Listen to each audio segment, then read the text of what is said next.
Je prends à réduction de bruit. Eh ben, très bien, ouais. J'ai lancé l'enregistrement. OK. Et bah, c'est bon. Je fais rentrer les gens.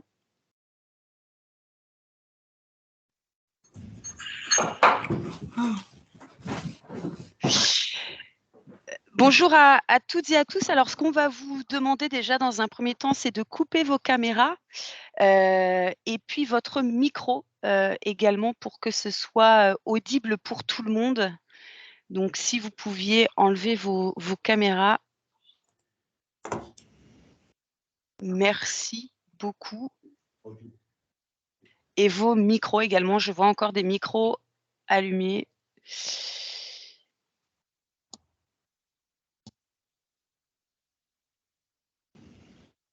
Hop, désactiver le micro. Alors non, pas Perrine. Hop, je pense que c'est bon. Alors, est-ce que déjà tout le monde m'entend correctement? C'est bon? Eh ben, c'est parfait.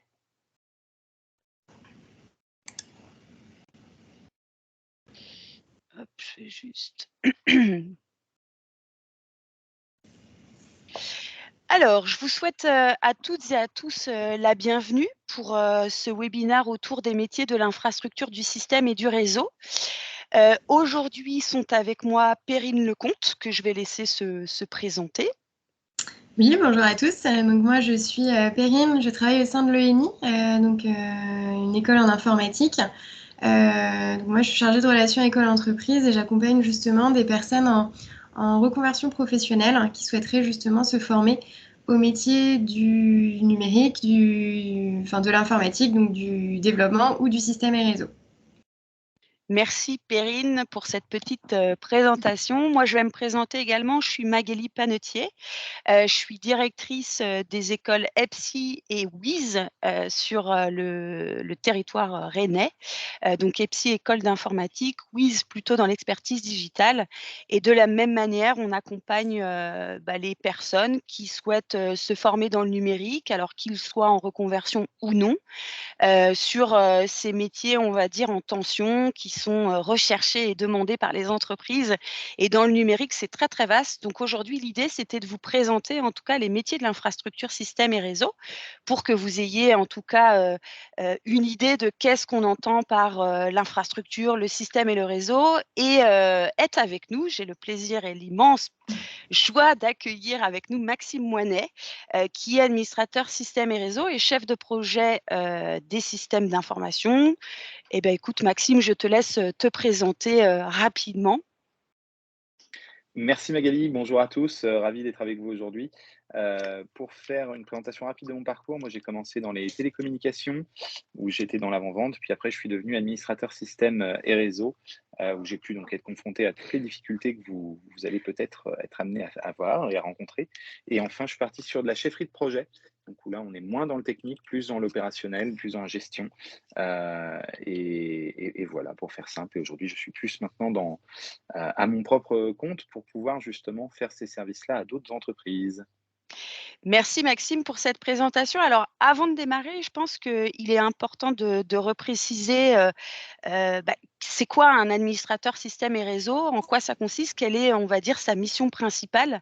Donc aujourd'hui, ce qu'il faut savoir, c'est que, l'administrateur système et réseau est là pour garantir le bon fonctionnement, de l'ensemble du système d'information d'une entreprise. Donc l'idée aujourd'hui, c'est de permettre à tous les collaborateurs qui travaillent dans une entreprise de pouvoir accéder aux outils, de pouvoir accéder aux informations, aux données et l'administrateur système et réseau est là pour garantir le bon fonctionnement. Donc généralement, si ça marche pas, c'est de la faute de l'administrateur système et réseau.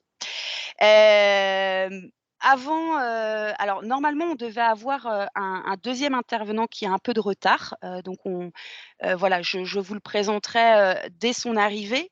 Mais avant cela, je voulais aussi vous parler des types, de noms qu'on pouvait avoir et qu'on pouvait rencontrer, sur, les différentes offres d'emploi. Alors effectivement, généralement, on va avoir des offres qui vont porter sur l'administration système et réseau, mais on peut parler aussi d'administrateur infrastructure et cloud.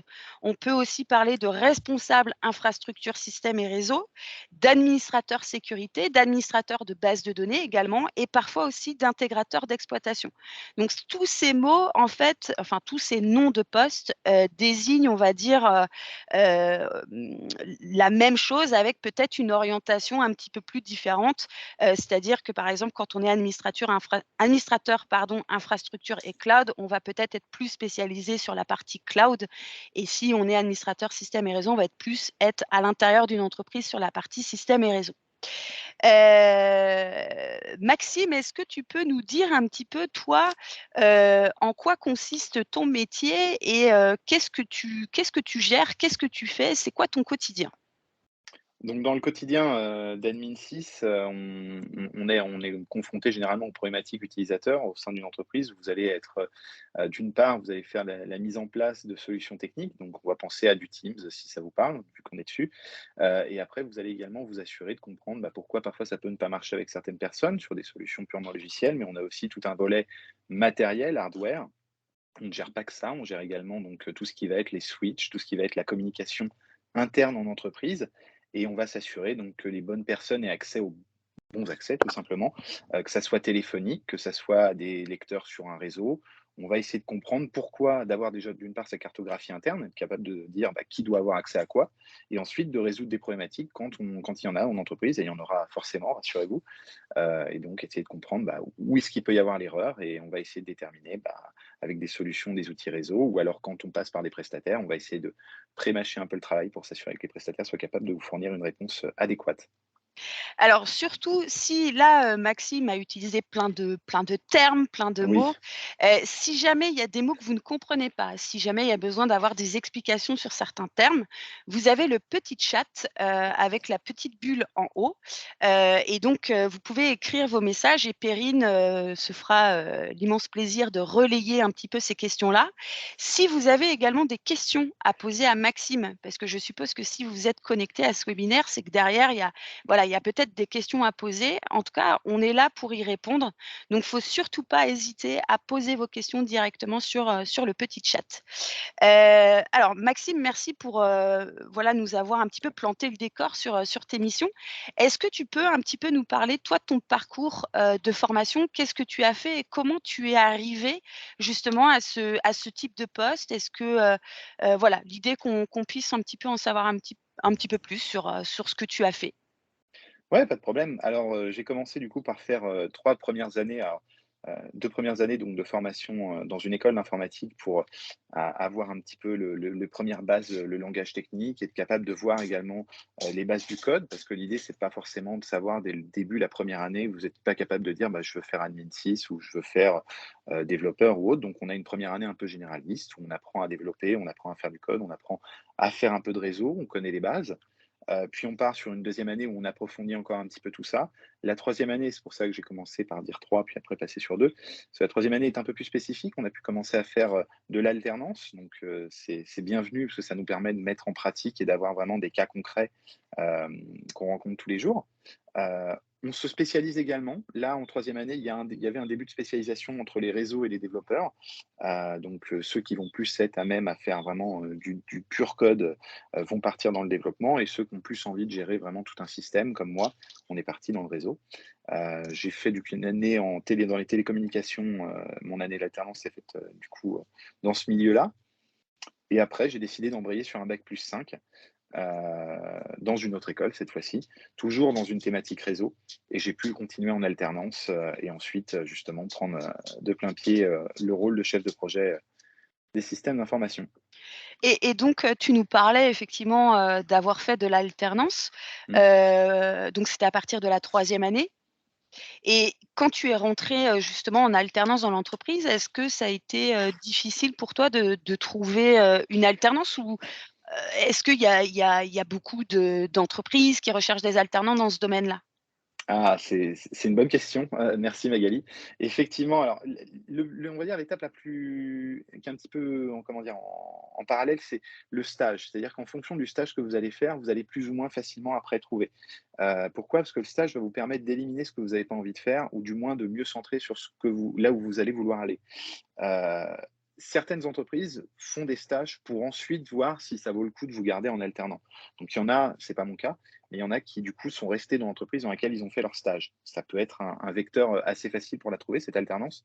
Dans le réseau, c'est pas le plus évident à Nantes, mais ça se trouve, c'est pas impossible, rassurez-vous. Tout simplement parce que vous allez vite entendre que si vous voulez faire du hardware pur, vraiment être dans l'admin réseau, manier des switches toute la journée, ça va aussi surtout se passer à Rennes ou à Paris parce qu'il y a des data centers. Il y en a pas des gros à Nantes, il y en a, mais il y en a pas des gros. Donc bon, ça se trouve, rassurez-vous, hein, de toute façon, il y a une pénurie sur tous ces secteurs, donc on trouve toujours.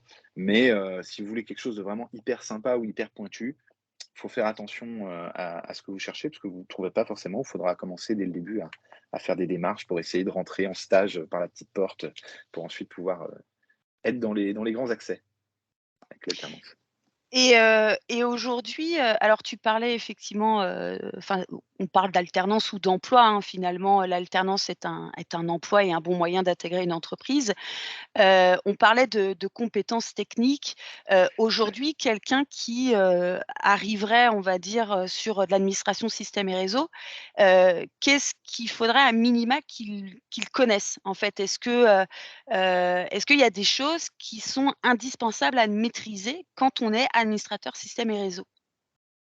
Alors oui, il y a beaucoup de choses. Déjà, en fait, il faut connaître un petit peu tous les métiers de l'informatique. C'est un peu la base, mais être capable alors je dis pas qu'il faut être capable de coder, mais c'est intéressant de savoir quelles vont être les problématiques que vont rencontrer les développeurs. Quand un développeur va vous demander: «J'ai besoin d'un environnement, j'ai besoin d'une machine virtuelle ou autre», c'est intéressant, j'en ai fait un petit peu, c'était pas mon point fort, clairement pas, mais c'était intéressant au moins de comprendre comment est-ce qu'on développait, quelles pouvaient être les problématiques qu'on pouvait rencontrer, pour mieux être capable de répondre à leurs besoins derrière. Ensuite, en compétences vraiment pures, bah, évidemment, c'est le réseau. Je veux dire, ça, c'est le numéro 1, être capable de connaître au moins les grands systèmes. Je pense à du Cisco, je pense à évidemment tout ce qui va être suite, Microsoft, 365, ce genre de choses. C'est un petit peu la base pour, commencer vraiment être capable de répondre à la brique, 0, on va dire, attendue. Après, il va y avoir tout ce qui va être gestion de projet parce que malgré tout, il y a pas mal de sujets dans l'admin où vous allez avoir des projets au long cours. Vous n'allez pas avoir toujours les mêmes solutions à apporter parce que parfois vous êtes dans l'attente d'un retour d'un prestataire, d'un retour d'un correctif.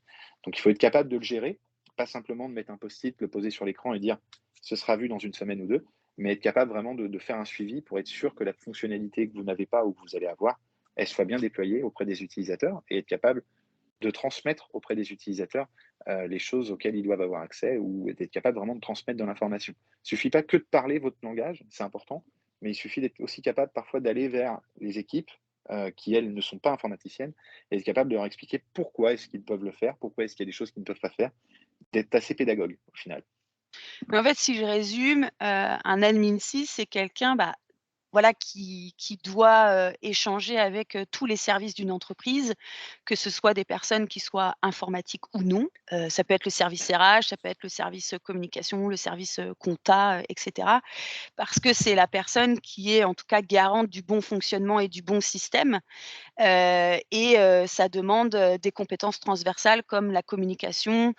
Tu as parlé également tout à l'heure un peu de développement. C'est vrai qu'on entend souvent dire, bah, voilà, c'est il y a les développeurs d'un côté, les admin 6 de l'autre et finalement non.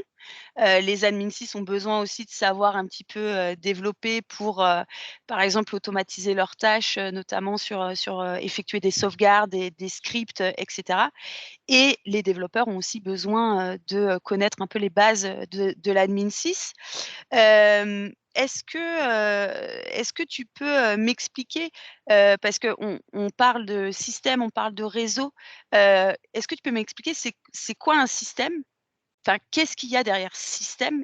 Qu'est-ce qu'il y a derrière réseau? Parce que je pense que, peut-être on a des personnes qui voient l'ensemble, mais peut-être savent pas ce que c'est un système et savent pas ce que c'est derrière, c'est quoi exactement le réseau?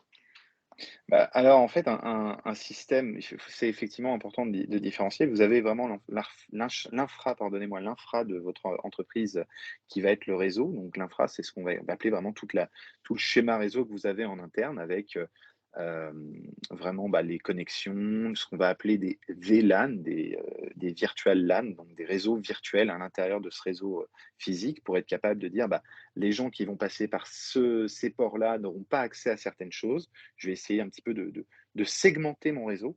Donc ça, c'est vraiment tout l'aspect réseau. Il y a plein d'éléments techniques qu'on peut voir là-dedans. Ça va être comment est-ce qu'on va faire communiquer les machines ensemble. Et on en arrive au système, donc qui vont être les machines qui vont y avoir derrière. Il peut y avoir plusieurs systèmes, vous en connaissez généralement déjà 2 avec, Windows et macOS, et vous allez avoir également toute une multitude, d'autres systèmes qui vont être à disposition, donc vous allez avoir tout ce qui va être, les systèmes plutôt mobiles, les systèmes également plus de copieurs et autres, appareils que vous pourrez aller avoir au sein de votre entreprise, je pense à des afficheurs ou autres.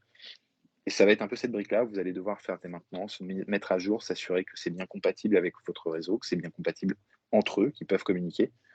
Ça va être tous ces éléments-là. Super, merci en tout cas pour ces précisions. Alors n'hésitez pas, hein, si vous avez des questions, le petit chat, pour pouvoir les poser. Est-ce que tu peux, alors moi j'avais une question, c'est est-ce que quand je fais mes études, je deviens administrateur système et réseau tout de suite quand j'intègre une entreprise ou est-ce qu'il y a des paliers? Est-ce qu'il y a des missions que je dois faire avant pour pouvoir, je sais pas, accéder à un poste, d'admin 6? C'est une bonne question. En soi, sur le papier, oui, on peut devenir, après tes études, on va avoir un diplôme qui va attester qu'on l'est ou pas. Mais ce qui va un petit peu faire office de filtre, ça va être les expériences professionnelles qu'on va avoir au sein de ces études, au sein de ce parcours, parce qu'on va pouvoir un petit peu plus se spécialiser. Il y a certains admin 6 qui vont vouloir se certifier et donc faire valoir leurs compétences techniques et dire: voilà, moi je sais faire ça, preuve en est, j'ai un papier d'une marque ou de n'importe quel, organisme qui permet de faire ces certifications, qui va dire: voilà, là sur ce domaine-là, je suis un expert ou sur ce domaine-là, je maîtrise, telle compétence». Ce qui va permettre d'asseoir vraiment son rôle d'admin 6 et il y en a d'autres, ils vont plus, d'un point de vue des missions, réalisées, pouvoir faire valoir, justement ce poste-là. C'est un petit peu transverse. J'ai pas de réponse préétablie trop là-dessus, ça va être un petit peu dépendant du parcours. OK et alors effectivement, donc ça dépend, j'ai bien compris du parcours, mais est-ce qu'aujourd'hui, en fait, au niveau des entreprises, qu'est-ce qu'elles recherchent comme, par exemple, imaginons j'ai une offre d'emploi, qui dit, là je recherche un admin 6. Qu'est-ce que recherchent les entreprises dans la technicité ou même dans comment elles font leur choix, de dire: «Bah, tiens, je vais recruter, telle ou telle personne pour le poste d'administration système et réseau». Est-ce qu'on est plutôt dans quelqu'un qui va être que technique ou est-ce qu'il y a d'autres éléments et d'autres facteurs, d'autres compétences transverses aussi qu'il faut avoir pour se donner en tout cas les plus de chances d'être embauché, dans une entreprise? Alors ça va effectivement pouvoir dépendre pas mal de chacune des entreprises. La plupart du temps, effectivement, c'est les compétences transverses qui vont prévaloir. Maintenant, il faut aussi prendre en compte le fait que parfois, on a une recherche vraiment d'un profil tech, pur. Bon, à ce moment-là, ce sera effectivement pas forcément l'admin, qui sera retenu, mais plutôt un poste technique, spécialisé. Mais sur des compétences vraiment d'admin, de sysadmin, on va vraiment rechercher plutôt du transverse. Pourquoi? Parce qu'on a aussi tout un volet dont on n'a pas parlé d'échange avec le DSI. L'administrateur système est en échange avec le directeur des systèmes d'information quand il y en a un dans les entreprises. Quand il n'y en a pas, il va être en relation plutôt avec le directeur général de cette entreprise et il va falloir être capable de faire passer des informations. Donc, comme je vous l'ai dit tout à l'heure, on en a à faire passer auprès des utilisateurs, mais il y a aussi plein d'infos à faire passer auprès de son responsable. Et on ne va pas aborder les mêmes choses, il va falloir être capable de justifier ça avec des tableaux ou autres, pour vraiment se faire entendre et que parfois la solution soit retenue ou pas, si jamais c'est pas le but de l'entreprise. OK et si jamais, par exemple, je souhaite, voilà, me dire, je veux mener une réorientation, dans, l'administration système et réseau, je vais d'abord me renseigner peut-être, sur, les formations qui existent. Heu, est-ce que est-ce que tu aurais un conseil à donner en me disant: «Bah, avant, justement d'entrer dans une formation pour pouvoir, vous dire: «Bah, est-ce que c'est ça que je veux faire?» parce que, peut-être qu'on ne peut pas, manipuler des serveurs chez soi et puis savoir est-ce que ça nous plaît? Alors du coup, qu'est-ce qu'on pourrait donner comme conseil en se disant: «Bah, commencer par quoi?» déjà pour, entamer en fait ce choix de reconversion? Qu'est-ce qu'on pourrait, donner comme conseil aux personnes qui sont présentes, avec nous? Alors, il y a plusieurs conseils. Le premier, c'est s'il y a quelqu'un qui peut vous montrer, évidemment, il faut faire jouer son réseau dans un premier temps. Si jamais vous connaissez quelqu'un qui est déjà dans le milieu, n'hésitez pas à le entre guillemets, «le harceler de questions» pour savoir un petit peu: «C'est quoi ton quotidien? Est-ce que tu pourras, me montrer un peu comment tu fais certaines choses?» Et l'autre point avant d'être dans l'école, justement, l'intérêt, ça pourrait être de déjà de dépanner ses amis. Alors ça paraît bête, mais si vous êtes capable déjà de voir avec vos amis, si vous avez un peu déjà cette fibre, cette première fibre de vouloir un petit peu chercher la solution, de vouloir trouver, comment résoudre les problématiques que vous pouvez avoir autour de vous, ça peut déjà répondre à 2-3 intégrations. Si vous vous dites: «Oh non, ça m'énerve, ça, c'est le genre de truc, je supporte pas, j'ai pas envie de le faire». Bon, attention, vous risquez de toujours tomber sur des cas comme ça. Après, quand vous serez en poste d'admin 6, où vous allez avoir des problèmes, où vous n'aurez peut-être pas la solution, il va falloir un petit peu creuser, va falloir être capable de prendre sur soi quand on a un lundi matin, 35 collaborateurs qui vous disent qu'ils n'arrivent pas à accéder à une solution. Faut avoir un mental derrière, hein. Il n'y a pas que, l'aspect technique, encore une fois. Il y a vraiment, par moment, une charge qu'on peut avoir, quand on a des trucs qui tombent, ça arrive, hein. Il y a des Souvenez-vous, au début du covid, on a eu, pas mal de solutions informatiques qui ont été, très, très, très durement impactées parce qu'il y a eu une grosse utilisation des services. Je pense à Microsoft avec Teams qui a été, très lourdement impacté. Faut se préparer à ça, faut avoir un mental pour être dedans et après, faut pas hésiter à aller gratter, commencer à trouver des infos. Aujourd'hui, sur YouTube, vous avez énormément d'initiation pure, hein. Je dis pas que ça va remplacer un cours, mais ça va vous permettre déjà de voir un peu les tenants et aboutissants, et de pas trop arriver dans un monde complètement inconnu. Vous aurez au moins un début des terminologies. Alors, Voilà. Maxime, du coup, moi j'ai une question de Wendy qui nous demande si justement l'administrateur réseau est amené à gérer des personnes, donc s'il y a une notion de management. Ça va dépendre de la structure. C'est une bonne question, Wendy, merci. Ça va dépendre effectivement de la taille de la structure. Dans des petites entreprises, dans tout ce qui va être PME, l'admin 6 va généralement être, un petit peu le seul aux commandes. Dans certains cas, vous allez aussi avoir peut-être parfois un ou 2 stagiaires à gérer. Ça peut arriver également. Faut savoir que c'est pas des ressources qui sont comme des ressources, on va dire normales, hein, attention, hein, faut faire gaffe à ça, hein. C'est pas des Vous n'êtes pas là pour leur faire des missions, c'est uniquement le stage, c'est là pour apprendre. Mais néanmoins, ça peut leur permettre d'une part de monter en compétences et vous d'enlever certaines choses qui peuvent être un peu chronophages. Je pense à la documentation, c'est un bon exercice. Ne vous dites pas si vous faites de la documentation: «C'est embêtant, ça m'intéresse pas». C'est vraiment ultra important dans une boîte. Si vous avez une doc qui est faite, vous avez des utilisateurs qui vous contacteront pas. Donc quelque part, c'est du proactif et vous n'êtes pas simplement dans le réactif. Donc c'est vraiment vital, si on veut avoir un bon service. Maintenant, sur de la gestion pure de personnes, oui, ça arrive. Vous pouvez avoir, des CDI en gestion ou alors vous allez faire de la gestion de prestat. Ça va dépendre de l'entreprise, de son positionnement et de ce qu'elle souhaite, avoir en interne ou de ce qu'elle souhaite externaliser. C'est assez variable, hein. Pour le coup, je dirais 50-50 sur ce que vous pouvez avoir en presta ou ce que vous pourrez avoir en interne, sachant qu'on aime beaucoup en ce moment externaliser, que ça soit avec des consultants ou des boîtes qui font un peu tout en un, donc vous allez devoir un peu gérer ce type de relation. C'est pas tout à fait du management, mais un peu quand même, donc un peu à la croisée des mondes.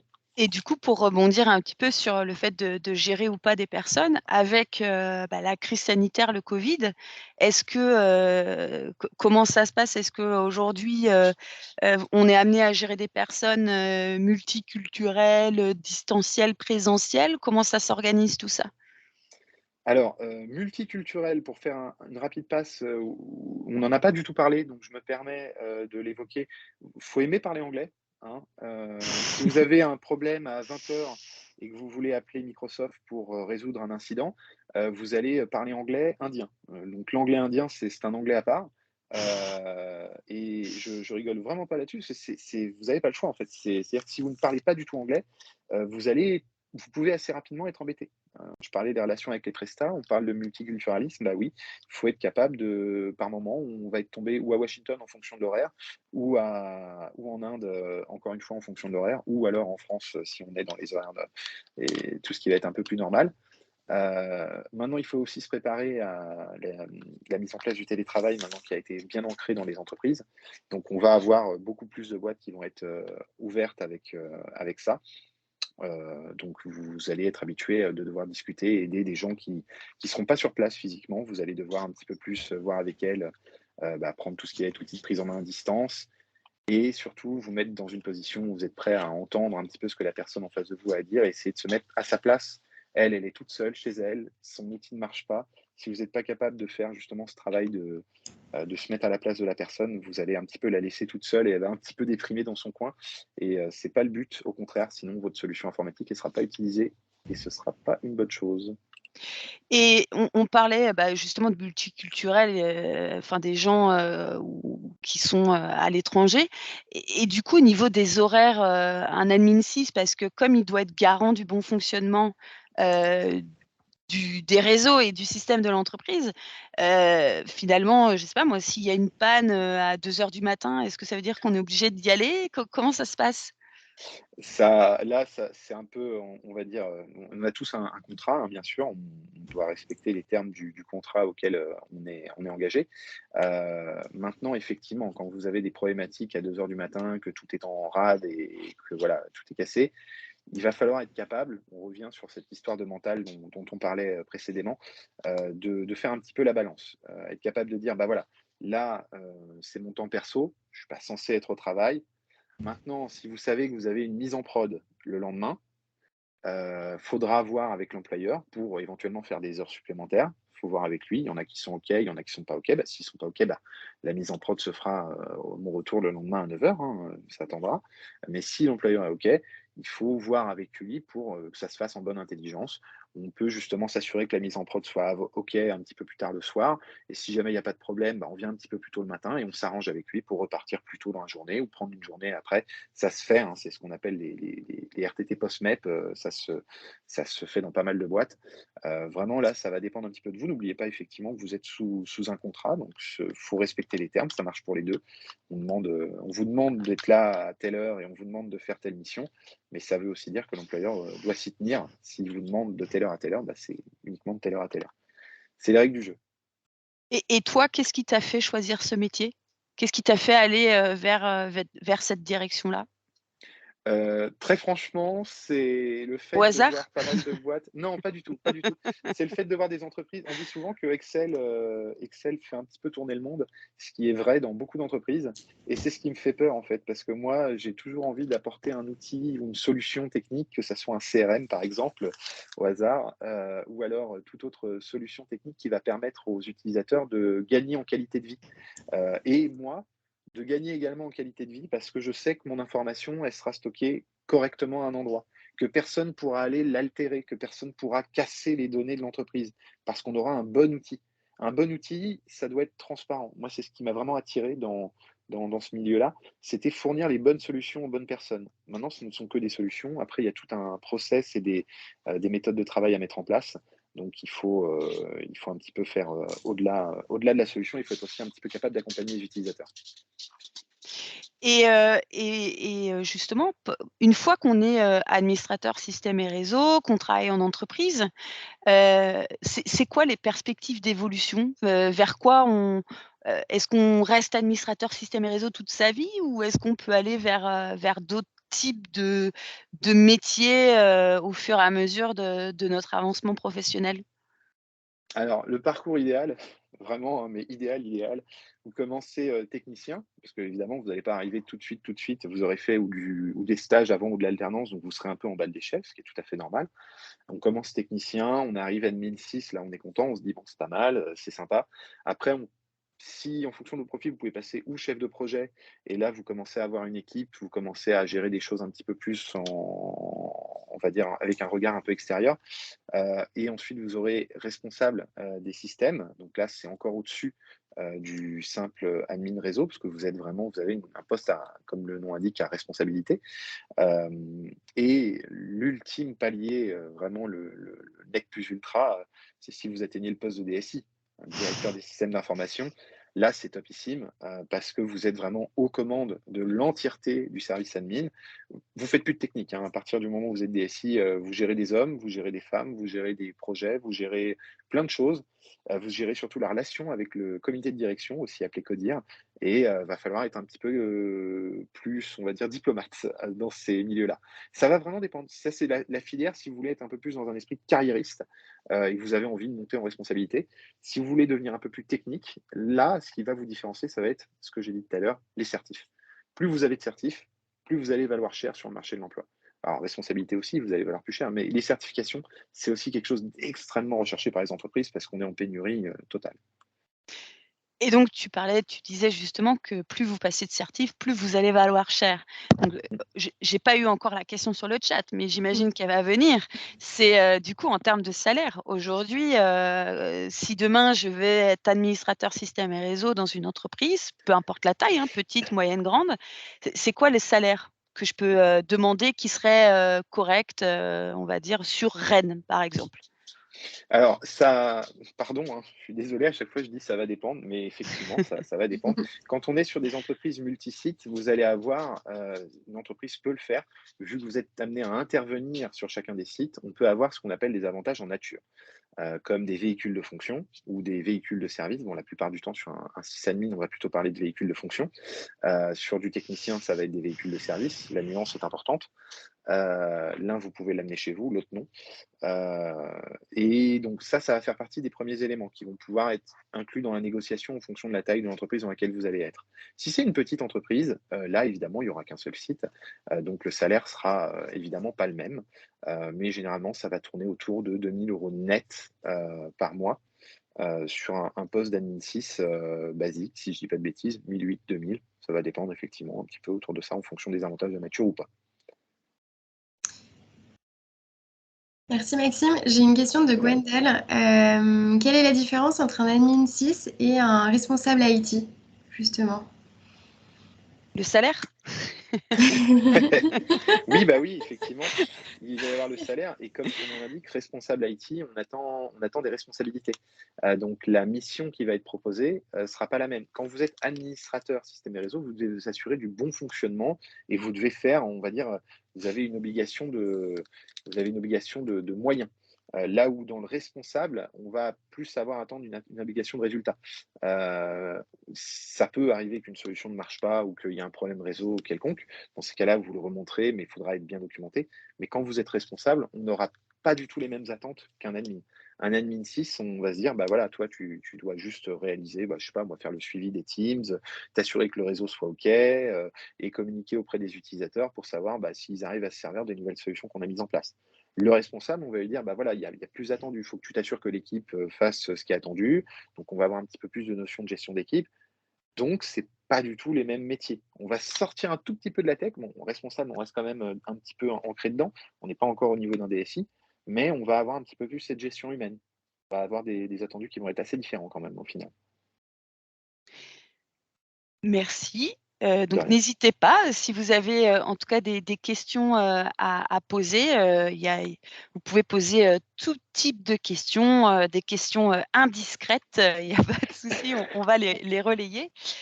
Du coup, Maxime, tu parlais, tout à l'heure que, toi, tu te mettais à ton compte, Mmh. heu et généralement voilà, sur de l'administration système et réseau, on est généralement à l'intérieur d'une entreprise.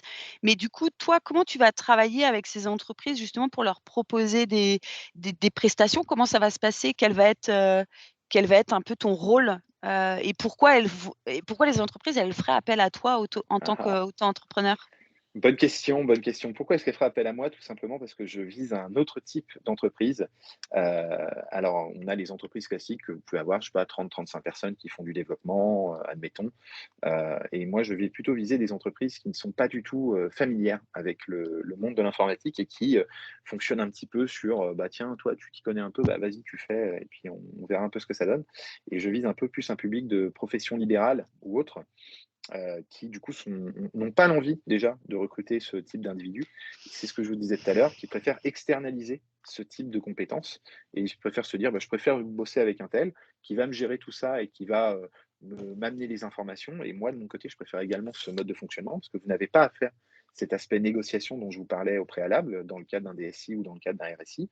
Vous n'allez pas avoir à remonter à votre service, bah voilà, pour que ça marche bien, bah, il faudrait qu'on mette en place je vais dire une bêtise, mais du WebEx par exemple, parce que bah, là, Teams, ça ne répond pas assez à notre besoin. Vous n'allez pas avoir toute cette tractation à faire en interne avec d'une part les complaintes des utilisateurs et de l'autre la réponse de la direction qui vous dira bah non, on n'a pas le budget ou bah non, ça ne nous intéresse pas.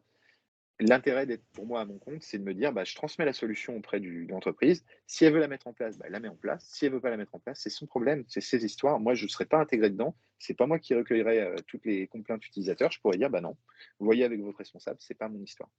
C'est pour ça que j'ai fait ce choix. C'est parce que je trouvais ça aussi et puis aussi parce que je n'ai que 30 ans, donc je peux encore me permettre de me lancer avant d'avoir un enfant. Quand on a un enfant, c'est moins facile. Et du coup, j'ai une question de Julie, pardon. En tant qu'admin système et réseau, vous arrive-t-il de faire des interventions techniques diverses, comme intervenir sur des serveurs et clients, tout comme sur des baies de brassage? Complètement, mais oui, tout à fait. C'est ce qu'on parlait sur l'aspect hardware. Vous allez être amené à faire des manips. Alors moi, j'ai fait plus d'une fois, des manips de baies, on remet tout à poil et on remet, vraiment d'équerre comme on a envie, que ça soit propre. Ça, c'est très agréable d'arriver sur votre baie et que vous l'avez rendu propre. Moi, je trouve ça hyper satisfaisant, parce qu'au moins on se dit avant, il y avait tout un sac de nœuds qui avait été un peu mis en place n'importe comment et vous arrivez, vous remettez les câbles bien, vous mettez des câbles de couleur pour différencier la téléphonie des câbles réseau classiques, vous différenciez les intercos, donc ce qui va connecter les différents switches entre eux, vous vous assurez que ça soit vraiment, visuellement, que ça soit propre. Il ne faut pas non plus que ça soit un arc-en-ciel, hein, mais voilà, on essaye de faire en sorte d'avoir quelque chose de clair et surtout de clair et de reproduisible sur chacun des sites. Si jamais vous avez 8 baies de brassage, bah, faites la même chose partout. Ce sera quand même plus cool pour vous et pour les techniciens qui passeront derrière et qui diront bah oui, c'était comme ça sur l'autre baie, donc ça c'est le câble qui va servir à la même chose. Ça, c'est quand même agréable. Évidemment, du coup, bah, si on fait des inters sur des switches, bah, on fait aussi des inters sur des serveurs. On va les relancer, on va s'assurer de leur mise à jour, parce que c'est aussi ça le boulot de l'admin 6, c'est de s'assurer que bah, tout est à jour, tout est correct, en fonction de votre environnement. Ça ne veut pas dire à chaque fois qu'il y a une mise à jour, allez hop, appliquer. Non, notamment dans les professions libérales dont je vous parlais, il y a des vieux coucous comme un petit scanner qui coûte à peine 1 million d'euros. Bah, s'il n'est pas compatible avec la dernière version de la base SQL, bah, vous ne mettez pas à jour la base SQL, sinon ça ne marche plus. Et sinon, là, vous avez des problèmes de taille stratosphérique qui vous arrivent dessus. Et vous vous assurez également, bien sûr, de mettre en place toutes les politiques de sauvegarde. Donc, ça veut dire gérer votre NAS ou votre solution externalisée pour que tout soit OK. Il y a plein d'aspects techniques dans lesquels on met les mains. Rassurez-vous, ça, c'est un peu constant. Et pas que l'utilisateur. Moi, ce que j'ai noté, en tout cas, c'est dans ces métiers-là, je vais y arriver, on a besoin, en tout cas, d'être, rigoureux, d'être, organisé, pour justement, comme tu le disais tout à l'heure, sur les baies de brassage, instaurer comme ça des règles, qui, bah, nous permettent, de mieux dépanner si jamais, il y a des problématiques. Parce qu'effectivement, une baie de brassage avec des fils qui partent dans tous les sens, c'est compliqué. Mmh. Du coup, par rapport à ce que tu disais sur, les différents enfin, je fais un lien aussi avec, le webinaire de lundi prochain, qui est autour, des métiers de la sécurité, hein, où Mhm. on est aussi en lien avec l'admin 6. Mais du coup, l'admin 6, est-ce qu'il lui, il traite des choses dans la sécurité ou pas du tout? Bah oui, on traite pas mal de choses. Alors déjà, on a un peu cette éducation auprès des utilisateurs. On va, comme je vous le disais, au travers de documentation, au travers de petites formations internes, expliquer, bah voilà, si vous trouvez une clé USB, en fonction encore une fois, hein, pardon de remettre toujours cet aspect-là, mais c'est sûr si vous travaillez chez Dassault Systèmes, clairement, vous allez très régulièrement dire, si jamais il y a des clés USB qui sont sur votre pare-brise, le premier qui s'amuse à la mettre dans son ordinateur, on va avoir une petite réunion avec le service des RH parce que, en fait, non. Parce qu'on est chez Dassault Systèmes, parce que le niveau de sécurité est plus, plus, plus, plus, plus. Donc forcément, il n'y a pas la même attente. Sur un laboratoire, au hasard, encore une fois, d'analyse médicale, étonnamment, depuis quelque temps, on va être un petit peu sur les mêmes niveaux d'exigence. On va dire, bon, attention, là, quand même, on ne fait pas les idiots, on éduque bien les utilisateurs à ce qu'ils n'ouvrent pas les pièces jointes sans trop réfléchir, et vous allez vous assurer, vous les admin 6, de bloquer au hasard tous les mails qui viennent de certaines régions de l'Est, que je ne nommerai pas, pour voilà, qu'on ne se fasse pas un petit peu embêter au vu du contexte. Et donc, on va avoir des briques de sécurité de base qu'on va mettre en place. Et on va avoir également, comme je vous le disais, cette formation utilisateur. Maintenant, sur des plus petites structures, on va mettre en place des principes de base, mais on ne va peut-être pas être aussi carré dans son fonctionnement parce qu'on n'aura pas forcément les mêmes attendus. Et justement, Julie nous demandait également si, justement, en termes de sécurité, il pouvait arriver, Maxime, de faire peut-être de la surveillance du trafic ou pas. Ça fait partie du monitoring de réseau. Donc oui, on en fait. On va mettre en place des règles de base. Alors si jamais on n'est pas à 100% dessus, rassurez-vous, ça arrive, hein. Moi, je suis pas l'expert security non plus, hein. On peut, dans ces cas-là, mettre en place juste la partie monitoring et puis se faire aider d'un point de vue Presta ou d'un point de vue interne, par un spécialiste en sécu qui va donc dans ces cas-là, lui, nous dire, voilà, on va plutôt surveiller telle plage de port parce que là, vous allez être exposé, parce que vous avez telle solution qui va être mise en place. Je suis un peu loin, mais si vous avez une solution interne utilisée, donc avec un serveur interne qui est obligé d'être ouvert vers l'extérieur, vous n'allez pas avoir les mêmes niveaux de sécurité. Vous allez vous assurer que ce soit bien les ordinateurs qui font partie du réseau qui l'atteignent, ou alors l'adresse IP ou le serveur tiers qui va pouvoir l'atteindre. Essayez de voir quand est-ce qu'il y a des serveurs qui ne sont pas autorisés qui essayent de le reach, ou quand vous avez quand vous avez de nombreuses requêtes, par exemple, de ping ou de découverte de réseau qui se font sur votre network, vous allez mettre en place des alertes de base pour vous dire, attention, là, il y a quelqu'un qui est en train de pinguer, il veut savoir ce qu'il y a sur le réseau. C'est peut-être pas normal. Après, à vous de voir si c'est normal ou pas. Si vous avez des clients qui viennent sur site, dans ces cas-là, si vous avez un Wi-Fi ouvert, va falloir le sécuriser. Mais vous allez mettre en place vraiment tout un process de base du c'est coutume côté utilisateur et de principes de base de sécurité du réseau également côté hardware. Et est-ce que, par rapport à ton expérience, professionnelle, est-ce que, en termes de sécurité, tu as déjà été, dans une entreprise qui a subi une attaque ou quelque chose comme ça? Oui, effectivement, j'ai déjà été dans cette situation. Je n'ai pas été aux premières loges de l'attaque, mais j'ai eu les contre-coups. Donc ça a poussé l'entreprise dans laquelle j'étais à passer entièrement sur le cloud, suite à mince, j'ai plus son nom, suite à pardonnez-moi, je perds mes mots, un crypto qui avait justement entièrement, verrouillé les disques durs, des serveurs, locaux. Donc on a décidé plutôt de se baser maintenant sur du Microsoft 365 pour sécuriser un peu plus, notre environnement. Ce qu'on disait tout à l'heure avec justement l'aspect Presta, là on s'est dit: «Je préfère que, la brique Microsoft, donc les data centers de Microsoft soient en première ligne». Parce que bon, sur les attaques basiques, il y a des chances quand même qu'ils les arrêtent, plutôt que de me garder ça en local et de devoir moi m'assurer que toutes les règles de base soient, appliquées. Je ne sais pas si je suis assez clair, si vous voulez que je rentre un peu plus dans le détail? Moi, je sais pas, moi je comprends. Est-ce que dans ta carrière, je sais pas, il t'est arrivé des petites choses, un peu loufoques? Est-ce que tu aurais des anecdotes à partager sur, alors je dis des choses au hasard, mais peut-être sur, des situations un peu, uburlesques, en tant Oui, il qu'administrateur y en a. système réseau?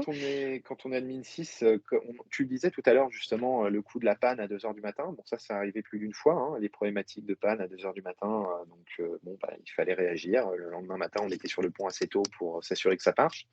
J'ai eu aussi un petit début d'incendie, sur site, ça c'est toujours, très rigolo.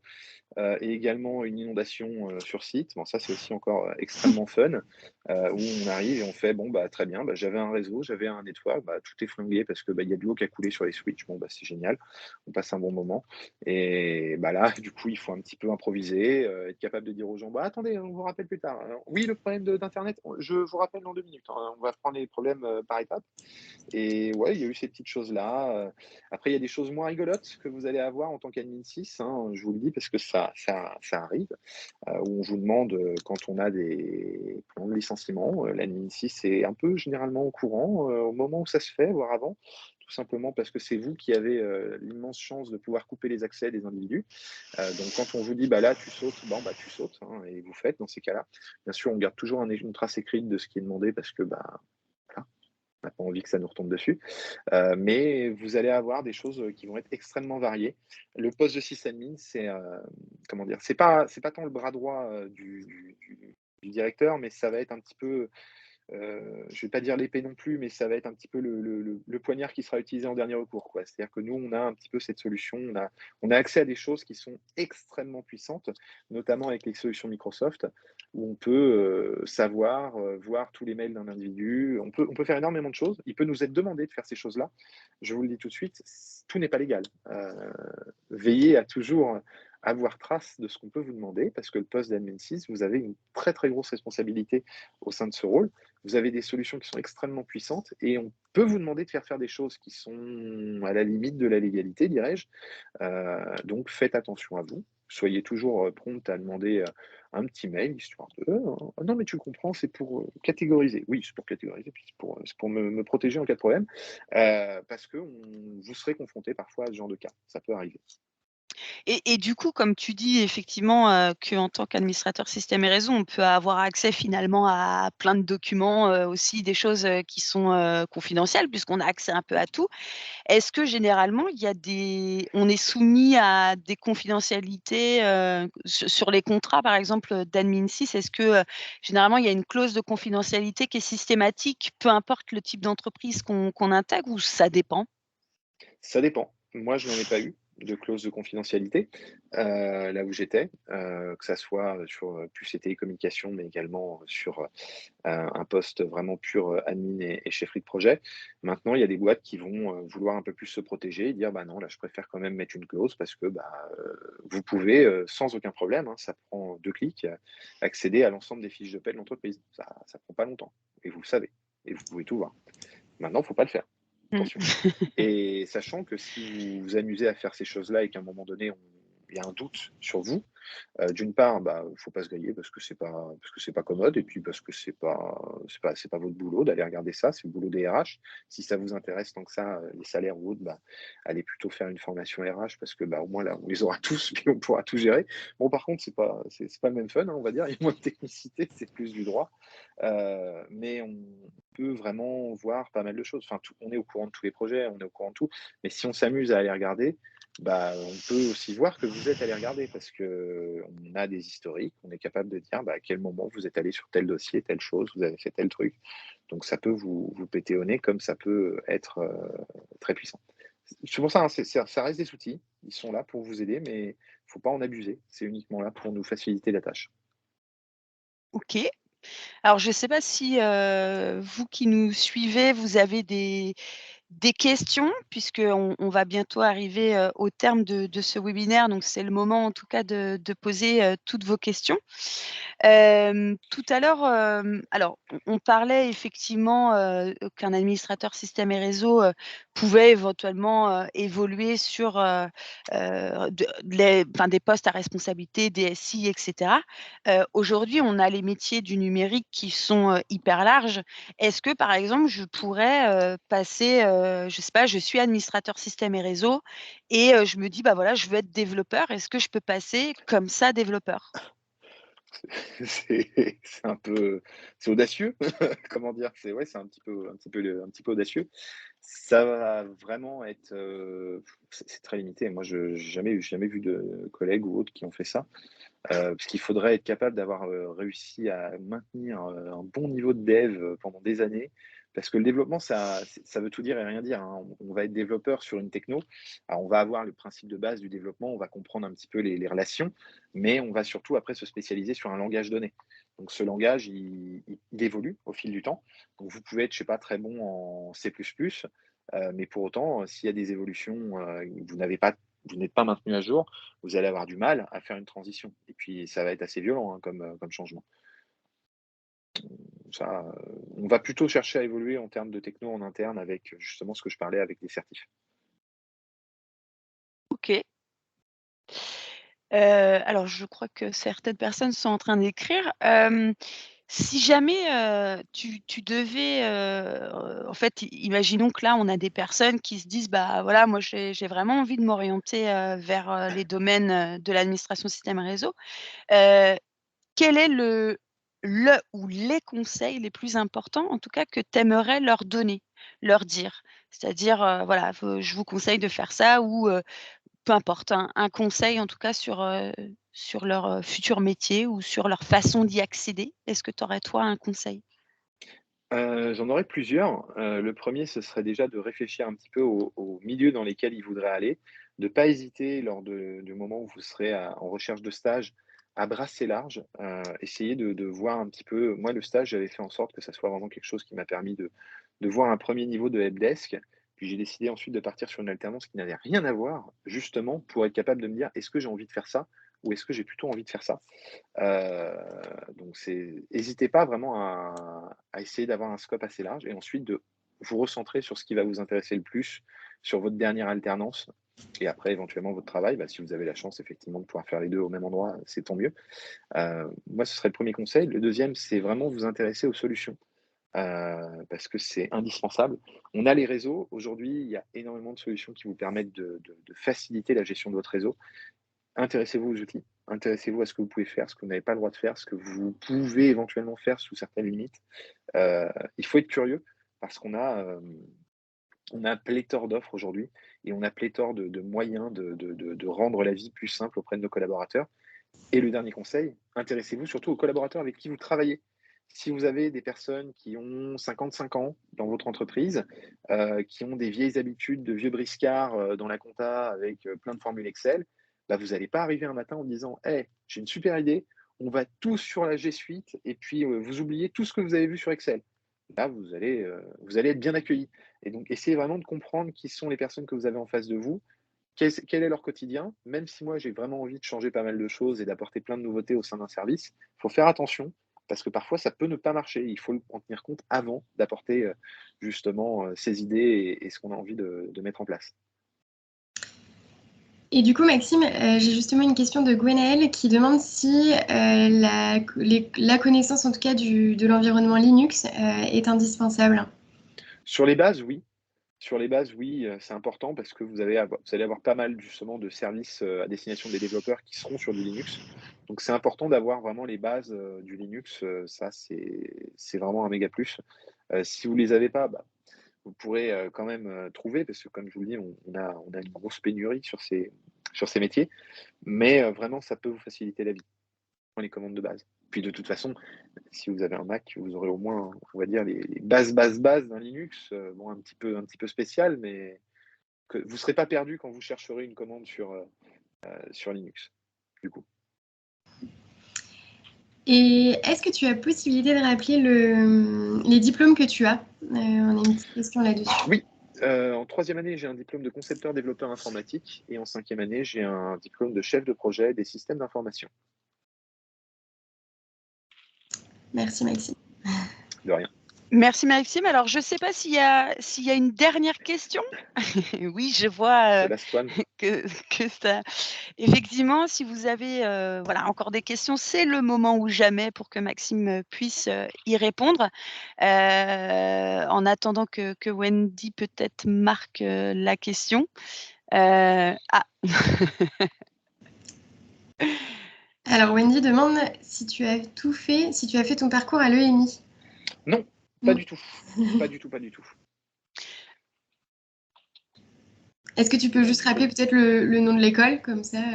Alors les 2 écoles, la première re Innov, Nantes, du coup et la deuxième c'était IMIE, Ensuite Campus Académie. Alors en fait, alors peut-être qu'on va poser la La dernière dernière question? question? Oui. Ouais. Avec un niveau BEP électronique, quel parcours conseillez-vous? Alors, je ne serais pas capable de Mmh. dire quelles sont les matières vues en BEP électronique. Si c'est vraiment de l'électronique pure, genre, création de circuits ou autre, le problème, c'est qu'il va falloir repasser sur le cursus 3 ans, puis 5 ans, en fonction du niveau de compétence que tu souhaiteras avoir. S'il n'y a pas eu de compétences vraiment informatiques pures, le problème, c'est qu'on est obligé de repasser sur les premières années. Alors ça paraît un peu embêtant. Je sais que ça se fait de plus en plus. Alors après, je ne sais pas si dans le cursus VU, là, vous commencez à partir de la deuxième année l'alternance, mais je sais que ça se fait de plus en plus également les deuxièmes années en alternance. Je sais que ça peut faire peur, hein, au début de se dire: «Ah, faut refaire 3 ans, c'est pas possible». Les 2 premières années sont effectivement un peu agaçantes parce que, bah, ça dépend du secteur, mais on va peut-être pas avoir toujours l'alternance en deuxième année. Mais à partir de la troisième année, ça va tout seul, hein. Il faut juste se dire qu'à partir de la troisième, vous êtes dans votre milieu et puis hop, c'est fini, c'est plus un sujet. Mmh. Alors ouais, effectivement et pour répondre un petit peu à Julie, Julie, en fait, ce qu'il faut savoir, c'est qu'aujourd'hui, tu as une multitude d'écoles qui existent sur le bassin, rennais. Des écoles d'informatique. Alors effectivement, il y a l'ENI, il y a par exemple, l'EPSI, il y a l'EPITech, il y a Sup de Vinci, il y a Buroscope également, qui est sur le développement. Je pense pas qu'ils sont vraiment sur la partie administration système et réseau. Peut-être que j'en oublie, mais en gros, l'idée, c'est, à chaque parcours, on va pouvoir te proposer, peut-être, une orientation possible. C'est-à-dire qu'effectivement, en fonction de ce que tu as fait, avec, potentiellement un BEP électro, mais peut-être que tu as été travailler, entre-temps. Peut-être que chez toi, tu manipules des choses, peut-être que tu fais des choses et parfois, tu peux avoir accès effectivement à des formations qui peuvent être dites accélérées ou du moins, pourquoi pas préparer en 1 an, le titre, technicien supérieur des systèmes et réseaux comme le propose l'ENI et parfois, peut-être qu'on va plutôt te conseiller de reprendre un cursus classique parce que, bah, ça dépend de l'âge, ça dépend vraiment de ce que tu as fait auparavant et peut-être parfois il vaut mieux prendre le temps aussi de bien se former. Mais ça dépend de chacun et ça dépend vraiment de tout ce que vous avez, fait auparavant. Donc là, aujourd'hui, le printemps du numérique, il est fait pour justement, orienter les personnes vers, les bons dispositifs. Donc il y a les entretiens conseils, par exemple, où tu vas pouvoir, bah, discuter de ton projet professionnel avec, une personne de l'ENI, de l'EPSI. Il y a aussi FACE, il y a aussi Simplon, qui propose, des formations, Mmh. de techniciens, supérieurs. Donc l'idée, en tout cas, c'est de pouvoir, t'aiguiller en fonction de ton parcours et de ce que tu as fait. Alors je vois que Karine, Duo nous a rejoint. Je ne sais pas si Karine tu veux, on est arrivé à la fin de notre webinaire. Je ne sais pas si tu veux prendre la parole? Pas du tout. On va peut-être, couper le micro, hop, tac, voilà. Heu, voilà, Julie, en tout cas, n'hésite pas à aller, à la rencontre, des différents organismes, pour pouvoir échanger sur ton projet et ce qu'il faut savoir, c'est que pour chaque personne et pour chaque souhait, il y a forcément une solution. Mais des fois, il faut savoir peut-être, se dire si jamais, je tente une formation, il faut accepter aussi de prendre le temps de bien se former. Mais comme je disais, ça dépend du parcours, ça dépend de plein, plein de choses. En tout cas, bah, je pense qu'on arrive, à la fin de ce webinaire. Donc, bah, merci beaucoup Maxime pour ce témoignage, extrêmement riche. Je ne sais pas si tu voulais dire un dernier mot, Bah, en tout cas, si vous voulez rejoindre un petit peu le monde, de l'informatique, il y a la porte des sysadmins, rassurez-vous, il y a de la place, on recherche beaucoup. J'avais mal compris par contre, oui, on est bien sur Rennes du coup là, tout le monde est sur Rennes, c'est ça? Oui, c'est ça. Ah bah, vous aurez, encore moins de problèmes que ce que j'en ai eu à Nantes pour en trouver, parce que vous avez justement les gros data centers de Orange et de SFR qui sont chez vous, bande de vénards. Donc ça, c'est Tout à top fait. justement pour les stages, profitez-en. Vous êtes dans le bassin, idéal pour ça. Bah, merci en tout cas Maxime pour ton témoignage. Merci Perrine de m'avoir, accompagnée, en tout cas sur ce webinaire. Je ne sais pas si tu veux faire un petit mot de fin? Bah, merci. Je remercie aussi Maxime parce que pour le coup, j'ai trouvé que voilà, c'était très enrichissant, très pertinent, je pense. Alors, on connaît pas, je sais pas quel est le public derrière, mais si effectivement il y a des personnes qui souhaitaient en savoir plus sur ces métiers-là. Voilà, je pense que tu as donné beaucoup de billes, beaucoup d'infos, donc merci beaucoup. Merci Magali aussi. Et puis merci à toutes les personnes qui ont été présentes aujourd'hui. Et comme effectivement le disait Magali, profitez vraiment de cet événement. Voilà, si vous êtes en reconversion, pour justement aller plus loin. Et réfléchir justement, construire votre projet professionnel. Voilà, les métiers du numérique recrutent beaucoup, donc moi allez-y, je vous encourage à aller vers ce chemin en tout cas. Bah, merci à toutes et à tous. En tout cas, moi, j'ai été ravie d'animer ce webinaire, de répondre aux différentes questions. Merci Maxime, merci Perrine. Je vous souhaite un très bon printemps du numérique et je vous dis à bientôt. Merci tout le monde, au revoir. Au Merci. revoir. Au revoir.